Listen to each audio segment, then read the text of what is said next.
राम राम जी। आत्म मंथन में आपका स्वागत है। अब हम मूलांक 8 वालों के बारे में बात कर रहे हैं, यानी कि नंबर 8 के बारे में।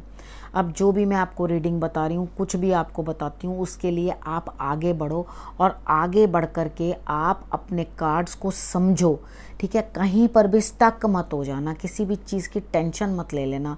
मैं आपको मोटिवेट भी करती हूँ, समझाती भी हूँ। अगर कार्ड्स नेगेटिव आए, पॉजिटिव आते हैं तो आप मौज करो, कोई दिक्कत नहीं है। लेकिन जहाँ नेगेटिव आते हैं वहाँ समझो कि वो एक ही दिन है। अगर वो दिन निकल जाएगा तो कोई प्रॉब्लम ही नहीं होगी, आप सुखी रहोगे, खुश रहोगे। आप छोटी छोटी चीज़ों को समझने की कोशिश करो। मैं जिस लेवल पे आपको समझाती हूँ, उपाय बताती हूँ, वो नेगेटिविटी को थोड़ा सा डाउन करने की कोशिश करो। तो हम शुरू कर लेते हैं संडे से। संडे वाले दिन मुझे ऐसा लगता है कोई लेडी आपकी हेल्प कर रही है, लेकिन काम तो हो रहा है, लेकिन उसके लिए आपने मेहनत बड़ी करनी पड़ेगी। ठीक है, आपको बड़ी हिम्मत दिखानी पड़ेगी, लेकिन आपको धन जो है वो प्राप्त होता हुआ दिखाई दे रहा है। ठीक है, उसके बाद हम बात कर लेते हैं मंडे की। मंडे वाले दिन मुझे ऐसा लगता है कि आप किसी सिचुएशन से लड़ रहे हैं, किसी से लड़ रहे हैं, आपको रात भर बेचैनी रहेगी और आप किसी से झगड़ा भी कर सकते हो। अपने आप को कंट्रोल करके रखो। ठीक है, उससे क्या होगा कि आप परेशान हो जाओगे, किसी ना किसी चीज़ की दिक्कत आ जाएगी आपको। तो आपने दिक्कत भी अब कहाँ आ रही है, अब ट्यूसडे को बताती हूँ किधर दिक्कत आ रही है। तो आपने सौंफ जो है वो अपने सिराने रख लेनी है, लाल कपड़े के अंदर बांध के। चमकीला कपड़ा नहीं लेना, जो नारियल वाला कपड़ा होता है ना, कॉटन का। ठीक है, मलमल जैसा होता है, पतला पतला सा। ठीक है, उसको आपने जो है उसके अंदर मोटी ग्रीन वाली सौंफ जो है वो भर करके अपने सराहने रख लेनी है आपने। तो आपको नींद भी आ जाएगी। भगवान का नाम लेना, अपने दिमाग को थोड़ा स्ट्रेस फ्री रखना। लड़ाई झगड़ा करोगे तो कहाँ से तुम्हारा दिमाग सही रहेगा। लड़ाई तो बड़े बड़ों को हरा देती है और परेशान कर देती है। ठीक है, लड़ाई झगड़ा बिल्कुल नहीं करना और आपने नॉर्मल रहना है। ठीक है, आप अपनी माता से भी झगड़ा मत करना। ठीक है, नहीं तो आपको परेशानी झेलनी पड़ेगी। अब ट्यूसडे वाले दिन कोई पार्टनर है, पार्टनरशिप है, यानी कि जीवन साथी हैं, कोई भी हैं, तो आप बड़े क्रोध से और वेग से उनके साथ झगड़ा करोगे। प्रॉब्लम वहीं आ रही है रिलेशनशिप्स में।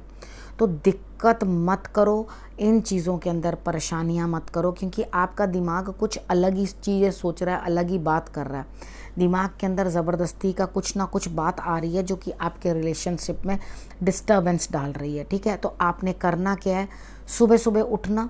ठीक है, साउथ ईस्ट डायरेक्शन के अंदर आपने जो है दिया जला देना है, नहा धोकर। ये नहीं सुबह उठते ही जला दो, नहा धोकर अपना जो नित्य कार्य हैं वो आप पूर्ण कर लेना और उसके बाद आप दिया जला देना उस डायरेक्शन के अंदर। उसके बाद किसी बड़े का ज़रूर सम्मान करना, रिस्पेक्ट करना। अगर आप किसी बड़े का सहारा, पिता का सहारा ले लेना। जो बड़े हैं उनकी रिस्पेक्ट करना, अपने बॉसेस की भी रिस्पेक्ट करना, नहीं तो आपके कार्य क्षेत्र के अंदर भी कुछ ना कुछ दिक्कत आ जाएगी। ठीक है, आपने समझना है इस चीज़ को और उसी अकॉर्डिंग चलना है कि आपने किसी के साथ झगड़ा नहीं करना। ठीक है, थोड़ा संभल के चलोगे तो आपके लिए ये दिन भी अच्छा निकल जाएगा। हनुमान जी की आराधना कर लेना। और अगर लगे कोई थर्ड पर्सन लड़ने के लिए तैयार हो रहा है, तो आपने रीडिंग सुनी है ना, आपको मैंने समझाया है ना। अगर उन्होंने रीडिंग नहीं सुनी होगी ना, तो वो अपने आप को कैसे कंट्रोल करेंगे। तो कंट्रोल किसने करना है, 8 नंबर वालों ने अपने आप को कंट्रोल करना है। अपने जीवन साथी के साथ झगड़ा नहीं करना। उसके बाद हम बात कर लेते हैं वेडनेसडे की। वेडनेसडे वाले दिन मुझे ऐसा लगता है कहीं ना कहीं से लाभ हो रहा है।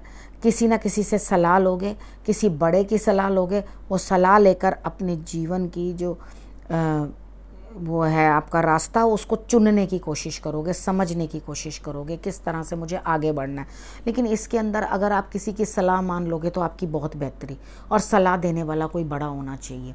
ठीक है, बड़े हैं आपसे, आपको सलाह देंगे, आपकी मदद करेंगे, तो आप उनकी मदद लें और आगे बढ़ें। ठीक, उसके बाद अपने पिता का सम्मान जरूर करना। थर्सडे वाले दिन बात कर लेते हैं। थर्सडे वाले दिन आप कहीं जाते हुए दिखाई देते हो, जाना शायद लाजमी है आपका, लेकिन यात्रा में जाते हुए आपने ध्यान रखना, क्योंकि आपके पास चॉइस नहीं है।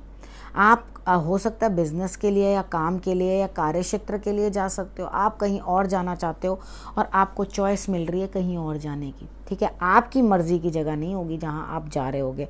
कई बार ऐसा होता है ना कि हम जा रहे हैं कोई दूसरा कहता है नहीं हमें यहाँ नहीं यहाँ जाना है, तो आपका चाहे मन भी नहीं होता आप उसके साथ वहाँ जाते हो। बिजनेस के लिए, काम कार्य क्षेत्र के लिए अगर एक जगह आपको काम ही नहीं बन रहा आपका, तो दूसरी जगह डेफिनेटली आपको जाना ही पड़ेगा।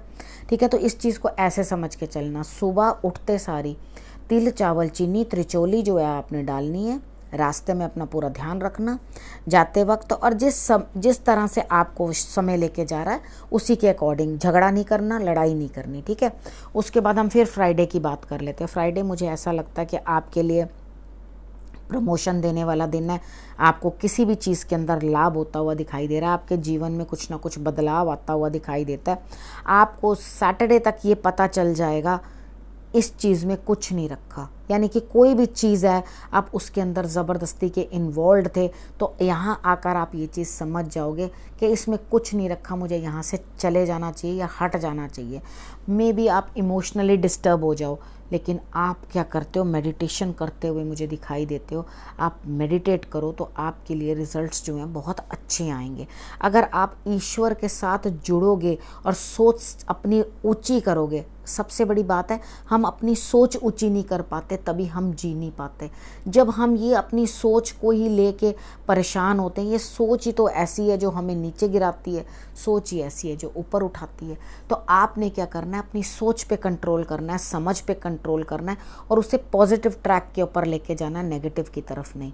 ठीक है, कुछ चीज़ें आती हैं, हर चीज़ का समय आता है, वो एंड होता है, लेकिन आप जिस चीज़ के अंदर लगातार कुछ कर रहे हो वो आपको नेगेटिव अप्रोच देता हुआ दिखाई देता है। आपको खुद को फील हो जाएगा कि मुझे नहीं करना, मैं कुछ और करूँगा। ठीक है, तो ये बेटर सोच है आपके लिए, आपकी सोच बढ़ रही है और आपको बेहतरी दे रही है।